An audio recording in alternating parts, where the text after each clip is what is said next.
Hey everyone, आप लोग कैसे हो? Welcome to Panika point. आप hope all good, everything fine and you all are doing great. तो वेलकम टू पनिका पॉइंट।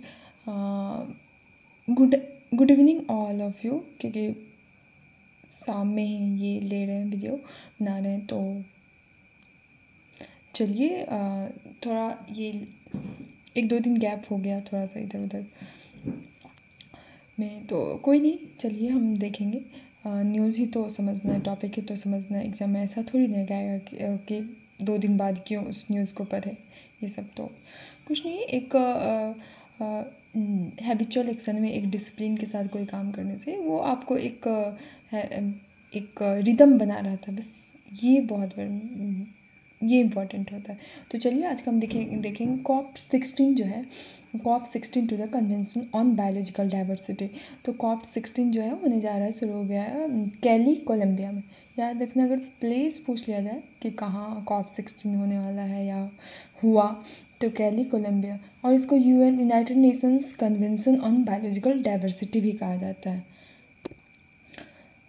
ये एक मल्टीलेटरल ट्रीटी है जिसका एम ही है कि किस तरीके से हम बायोलॉजिकल डाइवर्सिटी को कंजर्व करें, ताकि हमारे जो कंपोनेंट्स हैं, हमारे जो मदर नेचर के द्वारा जो प्रोवाइड किए गए, उसका हम सस्टेनेबली यूज़ कर पाए, ताकि आने वाले जनरेशन भी उस चीज़ का अच्छे से यूज़ कर पाए। उसके लिए भी हम मतलब कुछ छोड़ के जाए।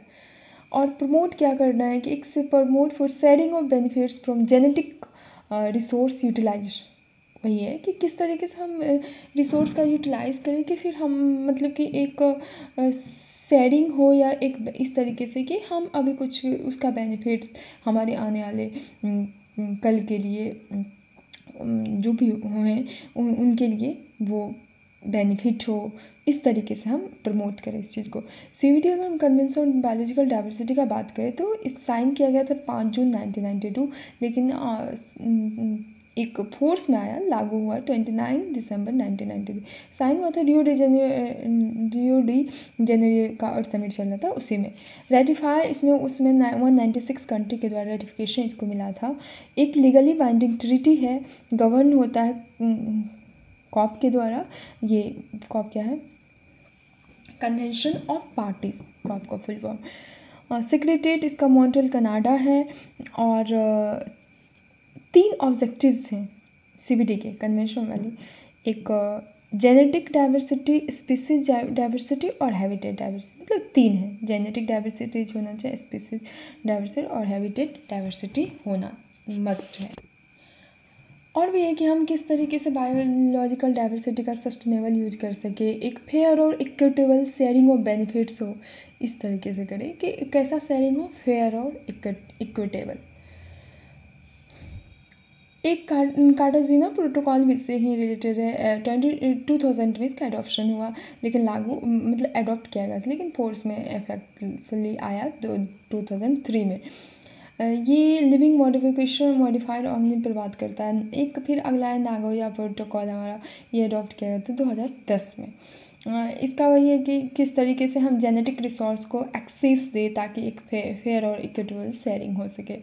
एक और है HE टारगेट्स था, ये कन्वेंशन CBD के द्वारा ही COP10 में 10 ईयर फ्रेमवर्क दिया गया था कि बायोडाइवर्सिटी का हम किस तरीके से बचाए। 10 ईयर का फ्रेमवर्क, जिसमें एक इस तरीके से फ्रेमवर्क तैयार किया था कि strategies plan for biodiversity 2011 to 2020। ये इसमें 20 टारगेट रखा गया था। और फिर है अब COP16 एग्ज़ाम है, क्या पता एग्ज़ाम हमें COP15 पूछ ले, तो उसका भी थोड़ा सा उसका क्या एम था और कहाँ हुआ था, इतना तो जानना बनता है।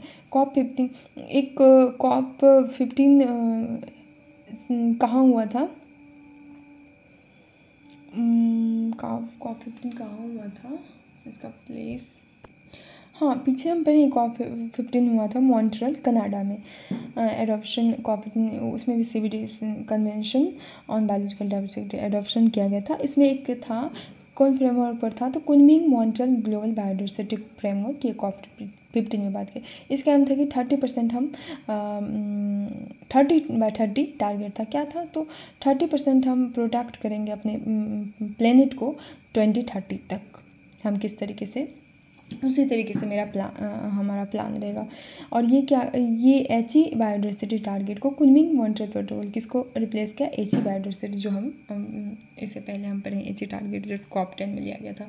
तो होप आशा करती हूँ आपको COP16 समझ में आ गया होगा। अगर आप वनडे एग्जाम दे रहे हैं, हायर लेवल कोई भी एग्जाम दे रहे हैं, तो हायर लेवल दे रहे हैं, थोड़ा डेप्थ में आपको जाना है जाएगा कि क्या एम था और इससे रिलेटेड कौन कौन प्रोटोकॉल आया।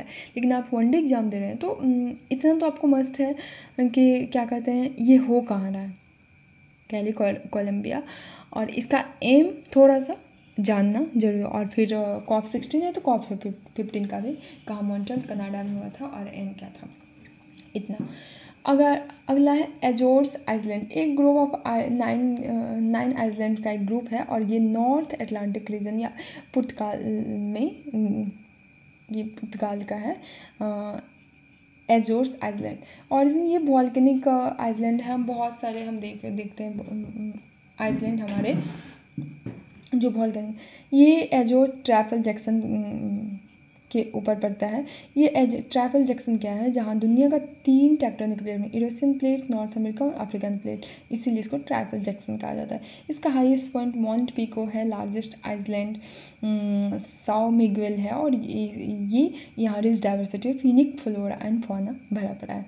तो थोड़ा सा प्लेसेस इन न्यूज़ में थोड़ा सा ज़रूरी है, कभी अगर कोई भी एग्ज़ाम हो आपको दे दिया जाए एजोर्स आइलैंड कहाँ है, या ये ट्रिपल जैक्सन भी थोड़ा पता चल गया। तो एजोर्स आइलैंड ये 9 आइलैंड का ग्रुप है, नॉर्थ अटलांटिक रीजन में देखने को मिलता है। अगला हमारा स्कैम से बचो। हाँ, ये तो सच में जिस तरीके से हम डिजिटलाइजेशन के और जा रहे हैं, डिजिटल इंडिया बनते जा रहे हैं, मतलब इंडिया क्या वर्ल्ड, जिस तरीके से हर चीज़ सुगम होते जा रहा है, तो उतना ही ज़्यादा रिस्की भी होता जा रहा है। चलिए हम देखते हैं स्कैम से बचो। ये इंफॉर्मेशन और ब्रॉडकास्टिंग मिनिस्ट्री के सेक्रेटरी के द्वारा लॉन्च किया। ये एक नेशनल यूज़र अवेयरनेस कैंपेन है कि लोगों को एक तरह से जागरूक किया जा रहा है, जो कि हमारा ऑनलाइन स्कैमिंग का जो ये थ्रेट बढ़ते जा रहा है और साइबर फ्रॉड इंडिया में, इस चीज़ से हम कैसे लड़ें। अभी फ़िलहाल इसको 9 इंडियन लैंग्वेज में कंडक्ट किया गया है। इसके फीचर्स वही है कि इसमें कुछ चीज़ दिया गया कि इस तरीके से आप रहेंगे, आप कुछ इसके फीचर्स को अपनाइए ताकि उस स्कैम से बचे।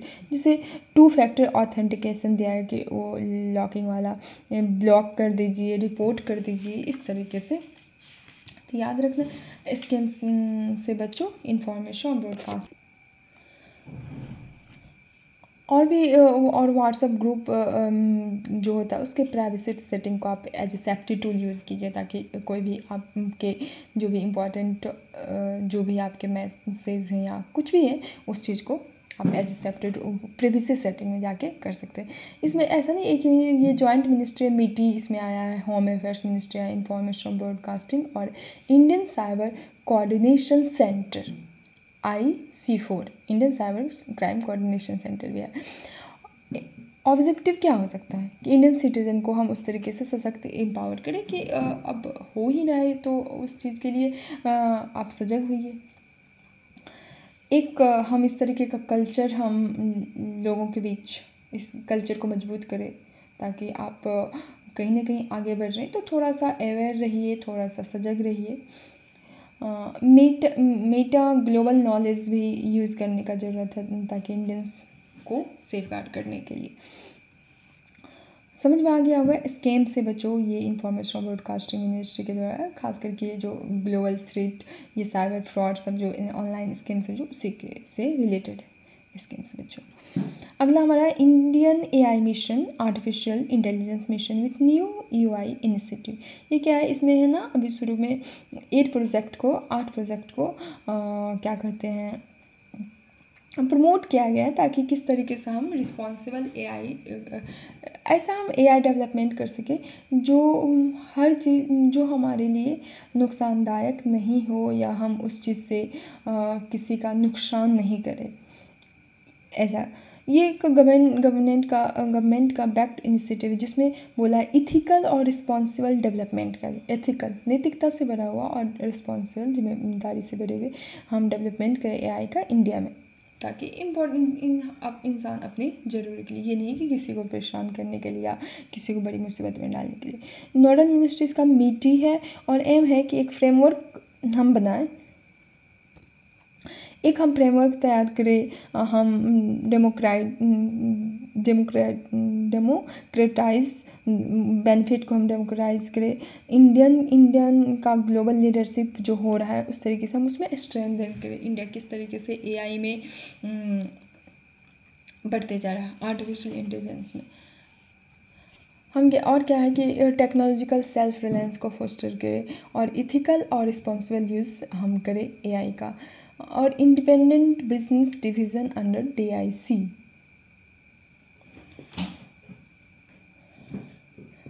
इम्प्लीमेंट करें। और फोकस एरियाज़ का अगर देखें तो मशीन लर्निंग पर फोकस करना होगा, सिंथेटिक डाटा जनरेशन पर फोकस करना होगा, एआई बायस मिटिगेशन हो, इस चीज़ को हम कम करें, इथिकल एआई फ्रेमवर्क हो, प्राइवेसी इन्हांसिंग टूल्स को देखें हम, एक्सप्लेनेबल एआई हो, एआई गवर्नेंस टेस्टिंग हो, और एल्गोरिथम ऑडिटिंग टूल्स हो। तो Indian AI mission with new AI initiative पता चल ही गया होगी, गवर्नमेंट के द्वारा इस तरीके से लाया है कि हम अपने एआई डेवलपमेंट को एक क्या कहते हैं इथिकल और रिस्पॉन्सिबल डेवलपमेंट हम करेंगे। और हमको पता है कि हम इंडिया का जो है ग्लोबल लीडरशिप में इंडिया के एकदम से फोरफ्रंट पर आ रहा है, तो हम एक इथिकल और रिस्पॉन्सिबल डेवलपमेंट एआई का करने जा रहे हैं। और इसमें क्या करना है, क्या इस फोकस एरिया होगा, क्या एम होगा, और मिनिस्ट्री कौन है, मीटी। अगला हमारे PM launches national learning week NLW, है ना। तो